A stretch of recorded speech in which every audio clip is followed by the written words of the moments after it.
Buenos días, buenas tardes, como dicen. Bienvenidos al segundo capítulo de nuestra cobertura de las primarias presidenciales. Estamos hoy día con Nicolás Gómez, que es coordinador de la Comisión Tributaria del programa de Daniel Jadwe del Partido Comunista, que va dentro del pacto Apruebo Dignidad a las competencias de primaria el próximo fin de semana contra Gabriel Boric. Como sabrán, nosotros ayer entrevistamos a Diego Pardo del equipo de Gabriel Boric y hoy día tenemos a Nicolás, que es magíster en análisis económico de la Universidad de Chile y actualmente está estudiando un doctorado en la Universidad de Massachusetts. Nicolás, te agradecemos mucho haber aceptado nuestra invitación. Volvemos a extender la invitación a todos los candidatos de Chile Vamos, que no nos ha contestado ninguno todavía. Creemos que esta es una muy buena oportunidad para que ustedes puedan exponer sus propuestas tributarias de cara a las primarias en un ambiente bien respetuoso, serio y con una cobertura muy especializada.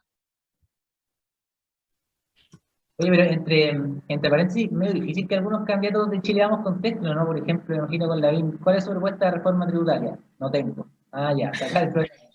Bueno, nosotros en la página estamos subiendo los programas de los candidatos y hay algunos que sí, porque tienen unos programas más cortos, que tienen láminas más que programas.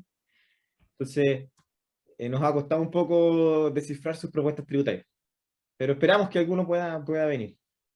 Y Nicolás, para partir, la pregunta inicial que le hemos hecho a todos los representantes de los candidatos es ¿cuál es el diagnóstico que ustedes tienen del sistema tributario actual a partir del cual ustedes hacen sus propuestas? Eh, sí, bueno, yo respecto al diagnóstico, diría tres cosas fundamentales, a partir de los cuales nosotros construimos nuestra propuesta. Primero, tenemos un sistema tributario que recauda muy poco. Y eso tanto a nivel comparativo, digamos, a nivel internacional, como respecto a las propias necesidades financieras que incluso ya tiene el Estado. Tenemos un Estado que recauda más o menos un 21% del PIB, 20, 21% del PIB, una recaudación que está estancada los últimos 20 años, desde más o menos el año 2000 ahí, y si nos comparamos, por ejemplo, con el promedio de la OCDE, tenemos que ese promedio es más o menos un 33% del PIB. Entonces hay una brecha que es bastante grande, que es de en torno a 12 puntos del PIB, solamente para llegar a la media de los países de la OCDE, que son los que en general nos comparamos. Entonces nosotros vemos que hay espacio para aumentar sustancialmente la carga tributaria. Obviamente no vamos a aumentar las 12 puntos del PIB solamente con una reforma, pero sí creemos que se puede cerrar esa brecha de manera importante. Por eso lo que estamos hablando es una reforma de no menos de 8 puntos del PIB en nuestro programa de gobierno. En segundo lugar, tenemos un sistema que, digamos, no es progresivo, que es más bien neutro. ¿Qué quiere decir esto? Que quienes tienen más no aportan proporcionalmente más al bienestar general a través del pago de impuestos. ¿Por qué pasa esto? Esto es principalmente porque el IVA, el impuesto al consumo, es un impuesto que, digamos, tiene un peso relativo demasiado grande dentro de la recaudación tributaria. Es más o menos un 40% de la recaudación tributaria. ¿Qué es lo que pasa con el IVA? Las personas de menores ingresos prácticamente no tienen capacidad de ahorro y por lo tanto todo su ingreso lo gastan en consumo y pagan IVA con eso. Las personas de mayor ingreso tienen una capacidad de ahorro sustancial, por lo tanto no consumen todo su ingreso y por lo tanto gastan menos proporcionalmente en IVA.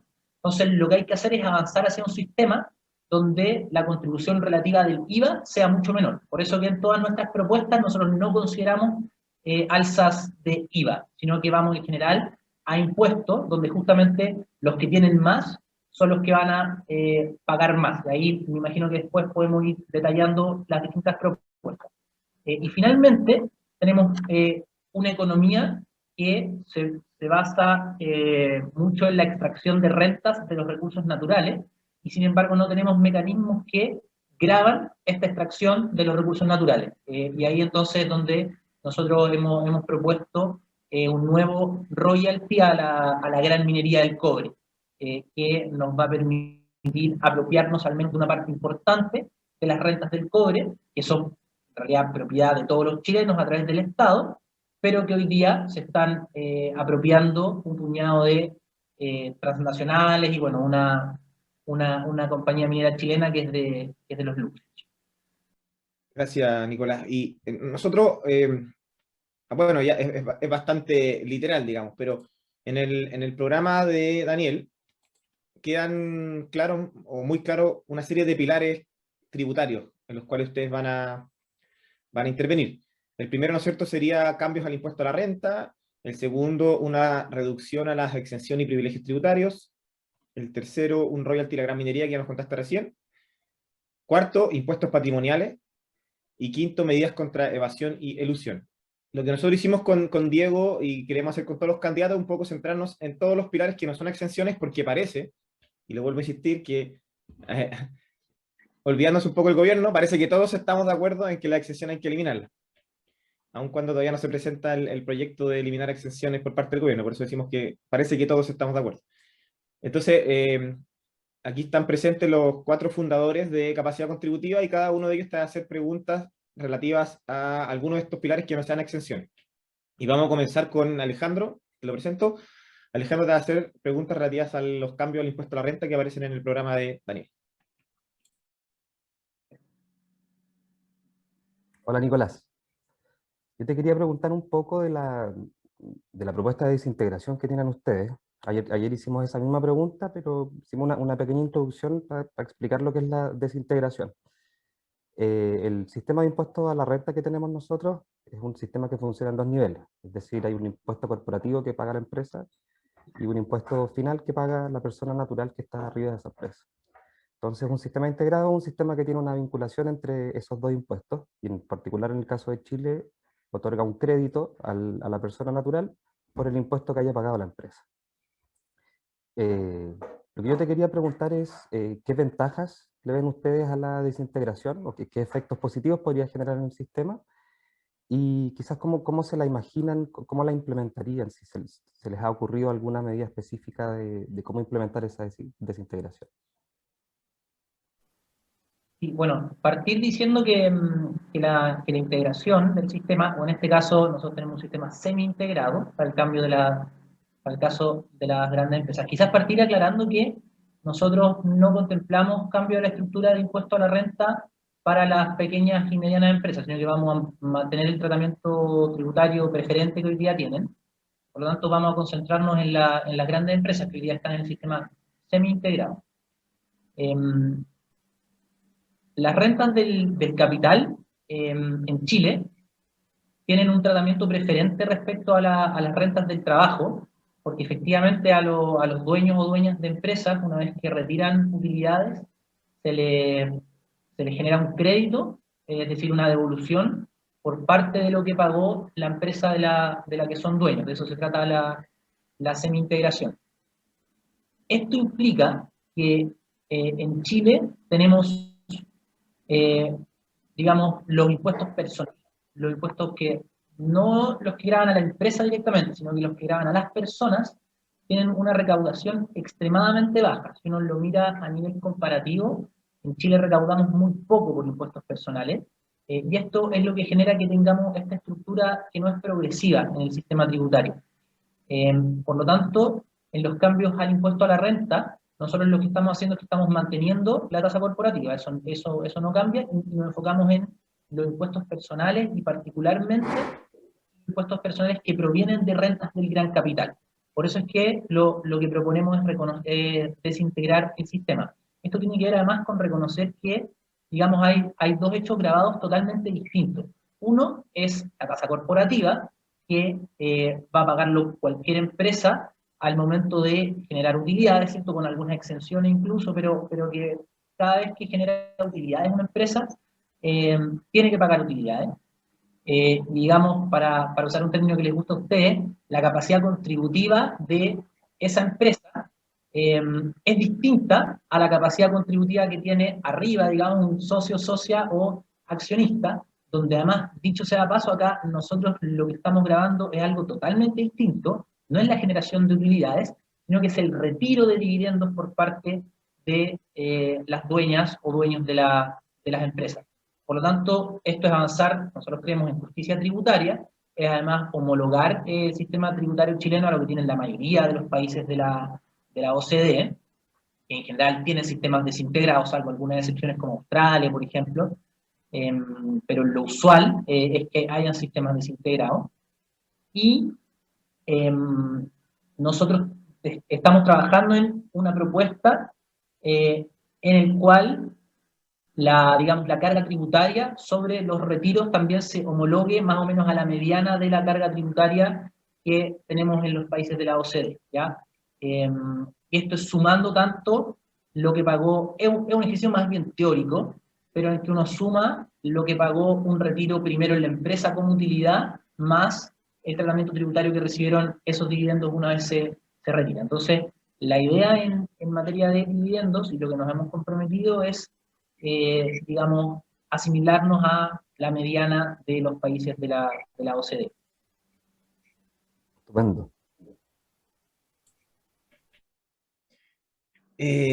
Nicolás, y Aaron, que está aquí presente, también te va a hacer preguntas respecto del royalty de la gran minería, del cobre y recursos naturales. Pero antes, eso sí, perdón que interrumpa, Aaron, yo recuerdo cuando revisé el programa, el programa de cierta manera se hace cargo de la existencia a día de hoy de los contratos de invariabilidad tributaria. Entonces dice, aprovechando que están venciendo, hagamos estos cambios. Una discusión que en el Congreso no estaba muy clara respecto del royalty que se estaba tramitando, si es que se tenía que respetar o no la invariabilidad.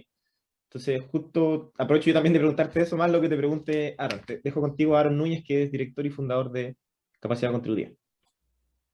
Igual, solo con lo de la invariabilidad, lo que pasa es que la mayoría de los contratos vencen en 2023, entonces más o menos un 80% de la producción. Entonces, en realidad, ya el momento en que lleguemos a un eventual gobierno en tramitar el royalty, la verdad es que no hay mucho problema en decir, bueno, terminan estos contratos y a partir de ahora entra el nuevo tratamiento que va a ser a partir de un royalty, es decir, un impuesto a las ventas. Ya, yo te quería hacer dos preguntas, Nicolás, sobre el programa. La primera es igual ver cómo ustedes lo entienden, porque a mí me da la impresión de que como lo están estructurando el royalty, en general es más como esta renta ricardiana, que es lo que tú estabas más o menos mencionando, que es como el valor del factor, que es el recurso natural, que en el fondo le corresponde al Estado, porque el Estado es el dueño, por lo menos así aparece en algunas normas. Y entonces, si lo están viendo así, pero también tienen para otros, no sé, me imagino para cuestiones contaminantes, el tema de internalizar las externalidades negativas de determinadas como producciones, como si hay también otros como los que denominan más impuestos verdes, más que royalty, que también estén considerando. Y lo otro es que también el programa habla de incentivos para que el proceso industrial de refinación se haga en Chile. Entonces, un poco que nos pudieses como comentar también de esa segunda idea y más o menos cómo te imaginas que se podría implementar. Y bueno, primero respecto al... Claro, hay dos cosas distintas. Uno tiene que ver con el royalty, que justamente como dices tú, la idea es ir a capturar las rentas ricardianas, es decir, la renta que tiene quien tiene, digamos, derechos de propiedad sobre un bien escaso, un recurso natural escaso. Esas son las rentas ricardianas, y como el Estado es el dueño, tiene derecho de propiedad sobre ese bien escaso, lo que corresponde es que el Estado se apropie de esa renta. En este caso nosotros decimos, bueno, igual vamos a compartirla con quienes hoy día explotan el recurso, pero en realidad el Estado es el dueño. Los impuestos verdes, que tienen que ver ya con temas ambientales, específicamente, eso también está contemplado. Efectivamente tenemos digamos, las faenas mineras tienen una serie de impactos ambientales que uno también tiene que considerar.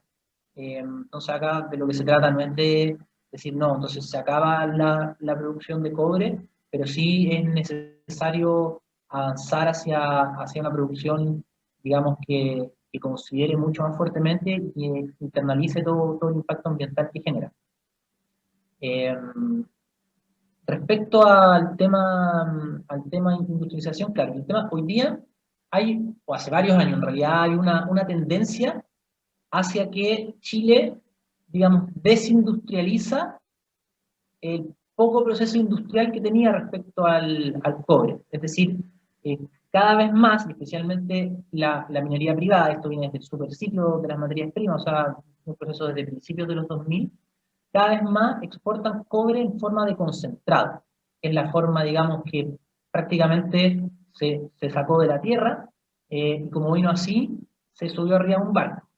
Esto es un poco paradójico, porque el concentrado de cobre tiene más o menos un 30% de cobre, y el resto es básicamente tierra, son básicamente desechos, que nosotros estamos subiendo arriba de un barco y mandándolo a China, para que en China hagan el proceso industrial de refinación, y a partir del concentrado de un 30% de cobre, terminemos en los lingotes que tienen un 99,9% de concentración de cobre, o sea, ya son puro cobre.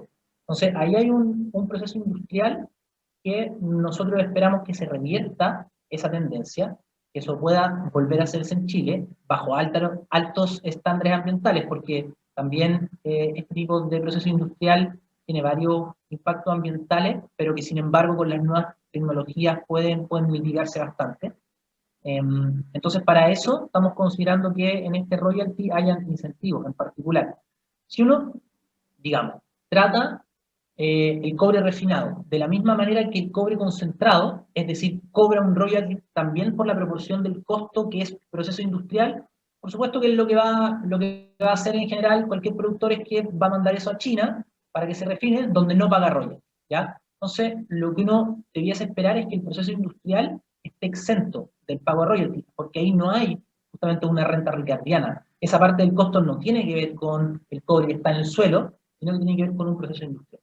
Entonces, no es que se trate de que el cobre refinado no paga royalty, no, pero que la parte del costo, que es proceso industrial, que más o menos en general anda 6, 8 centavos de dólar, esa parte está exenta del royalty, está fuera de la base del instrumento. O sea, eso es lo que al menos uno debería hacer para no poner todos los incentivos a que el cobre se vaya a China.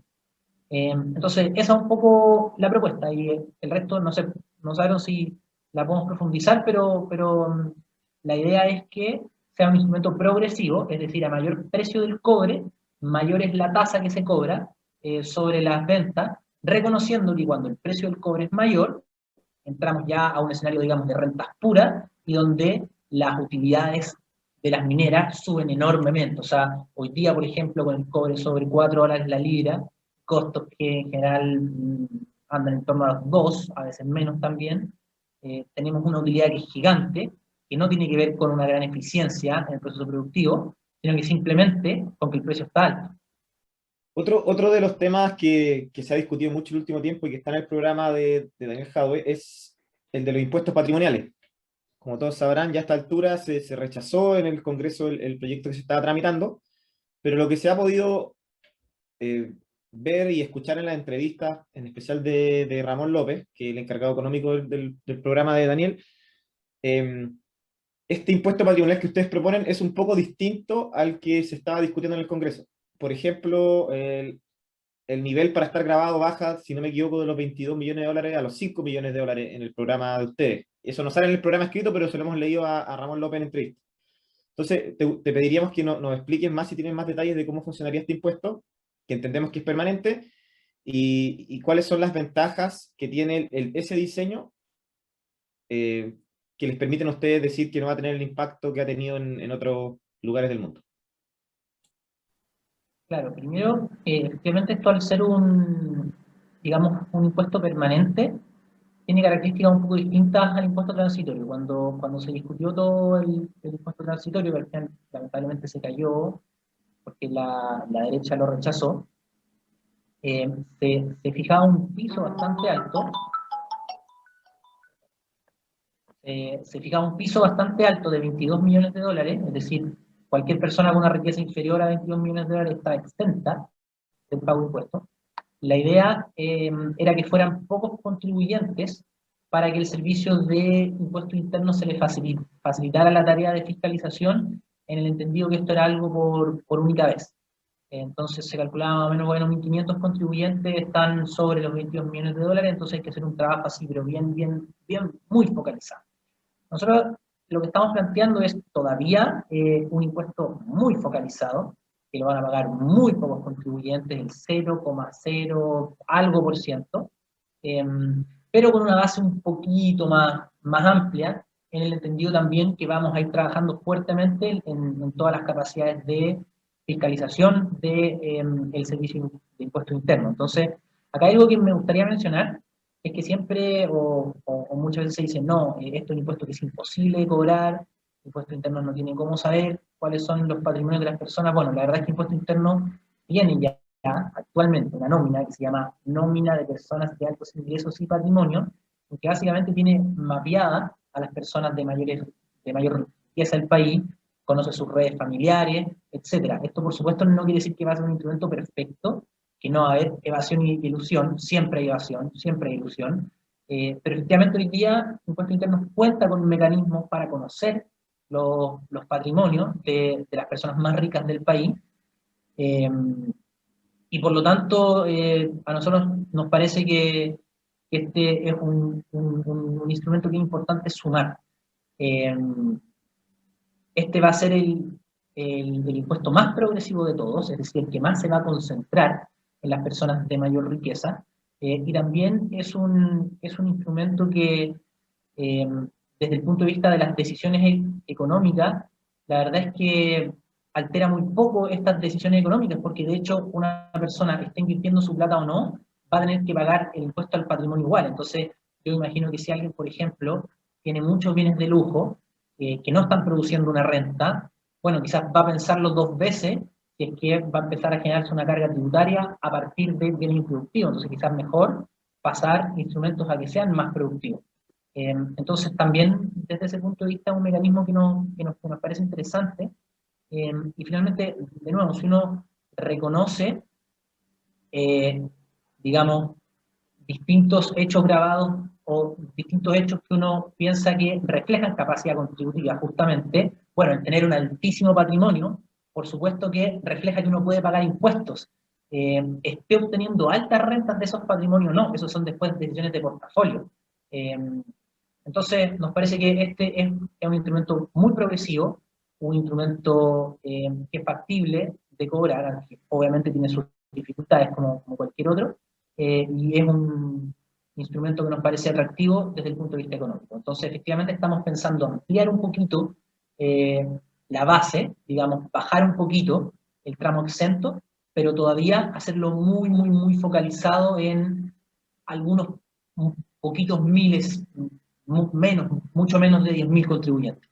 Entonces, todavía es algo muy focalizado en las personas de mayor riqueza del país. No es que alguien tiene, no sé, un departamento, un par de propiedades y una casa en la playa, va a pagar este impuesto. No, estamos hablando de realmente los súper ricos, personas que finalmente viven de las rentas del capital, porque tienen un altísimo patrimonio. Esas son las personas que van a empezar a pagar este monto.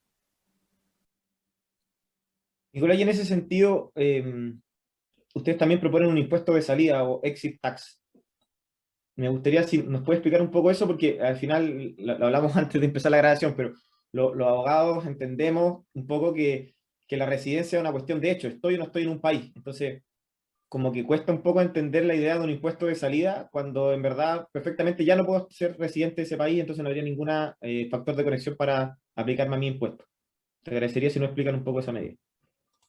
Claro, bueno, justamente primero, efectivamente, la residencia es una opción de hecho. Entonces, primero esto que los inversores van a irse del país, si es que pasa esto, bueno, efectivamente, quien no quiere pagar impuesto al patrimonio va a tener que pescar sus maletas y irse a ir a otro país. Si alguien quiere hacer eso, bueno, está en su libertad de hacerlo.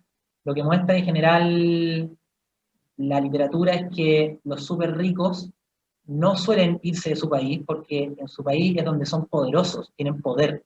El dinero da poder, y da poder en el país en que tú tienes tus inversiones, que tienes una historia familiar incluso, tienes redes. Entonces no es cosa de decir, bueno, ahora pesco mi plata, me voy a Suiza y empiezo a ser un súper rico en Suiza. En Suiza no va a tener ninguna conexión, va a ir al club de golf y no lo va a conocer nadie. Entonces eso es algo que la verdad es que no... si alguien se quiere ir, está en libertad de hacerlo, pero la verdad es que ese fantasma no nos parece que sea algo muy real. Ahora, el impuesto de salida tiene que ver con una medida antielusiva adicional, que es una medida que además en general se usa en otros países del mundo, en España, por ejemplo, una medida que ha sido recomendada, por ejemplo, por la OCDE, dentro de una agenda de combate a la evasión y a la elusión. Y con lo que tiene que ver es un instrumento adicional para evitar que quienes quieran usar la residencia tributaria, digamos, con fines de planificación tributaria, digamos, tengan un desincentivo para hacerlo, porque por una vez van a tener que pagar una plata.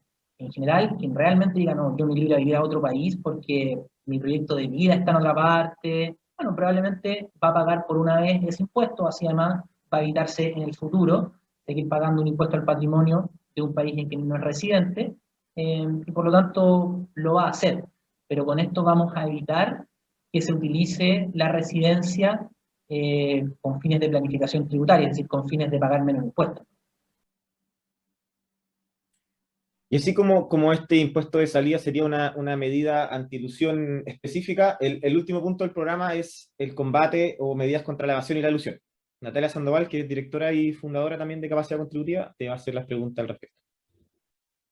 Hola Nicolás, muchas gracias por estar acá con nosotros. Y pasando ya al último pilar de esta entrevista, solo repasar brevemente que hoy día la norma general antielusiva combate un poco el abuso y la simulación, y actualmente el director del Servicio de Impuestos Internos tiene que solicitar a un tribunal tributario y aduanero su declaración. En el programa que ustedes proponen, dice que es indispensable que el servicio pueda calificar una operación antielusiva dentro de un procedimiento administrativo de fiscalización. O sea, me gustaría que profundizaras un poquito en eso. Y como segundo punto, proponen la descentralización de la facultad de querellarse por delitos tributarios que hoy recae en el director del Servicio de Impuestos Internos también. Así que si nos pudiese profundizar en ambas cosas, te lo agradecería mucho.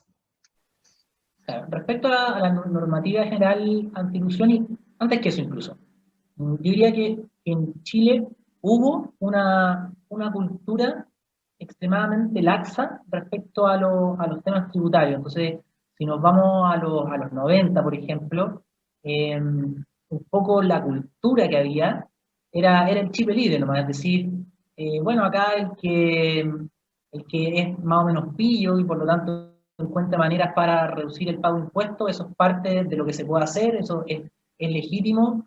Entonces había como un chip libre, y habían incluso ya ciertas situaciones que rayaban el escándalo, o sea, que no que rayaban el escándalo, sino que eran escandalosas. Entonces, por ejemplo, todo esto que pasaba con las empresas Cascarón, que en su momento CIPER hizo investigaciones muy profundas ante eso, eran cosas verdaderamente escandalosas, o sea, empresas que no existían, que ya estaban quebradas, que solo existían en el papel, y tenían unas pérdidas millonarias, alguien las compraba solamente para incorporar esas pérdidas a su empresa y de esa manera reducir el pago de impuestos.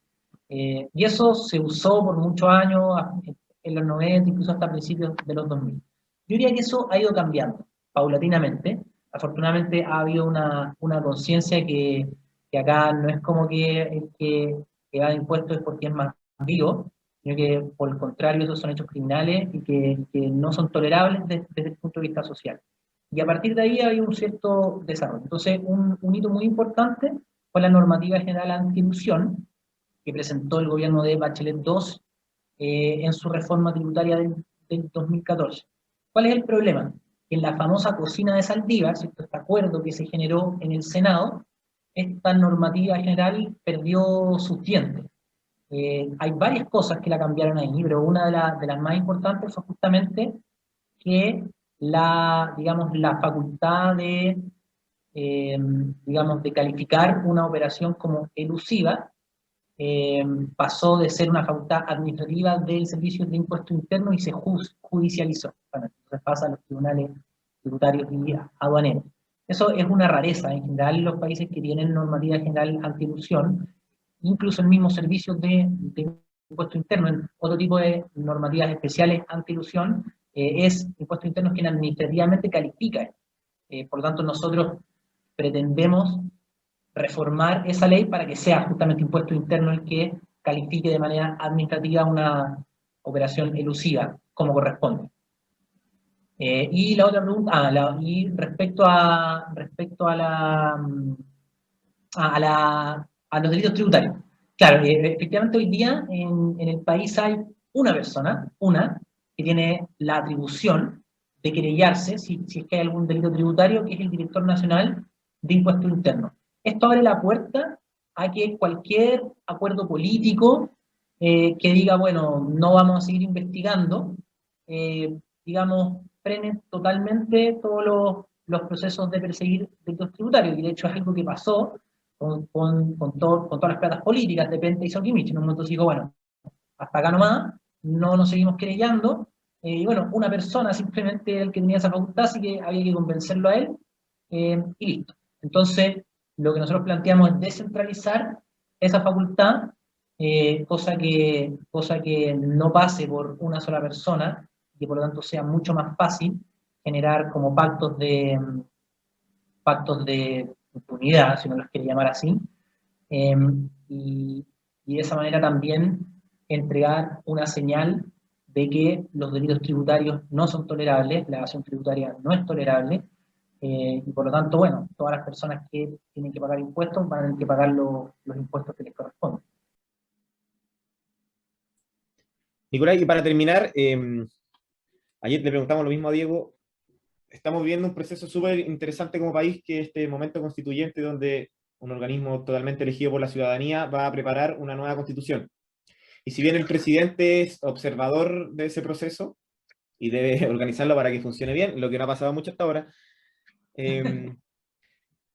nos gustaría preguntarle a ustedes, quizás desde un punto de vista recaudatorio, de responsabilidad fiscal, ¿qué cosas creen que la Constitución hoy en día está al debe y qué cosas les gustaría que este órgano recogiese? Por ejemplo, nosotros vemos que hay un deber de contribuir muy débil, casi, bueno, no nombrado, de hecho, y creemos que eso influye mucho en la falta de educación cívico-tributaria, en los casos de evasión y ilusión, porque nadie entiende la importancia de contribuir para financiar las necesidades de todos.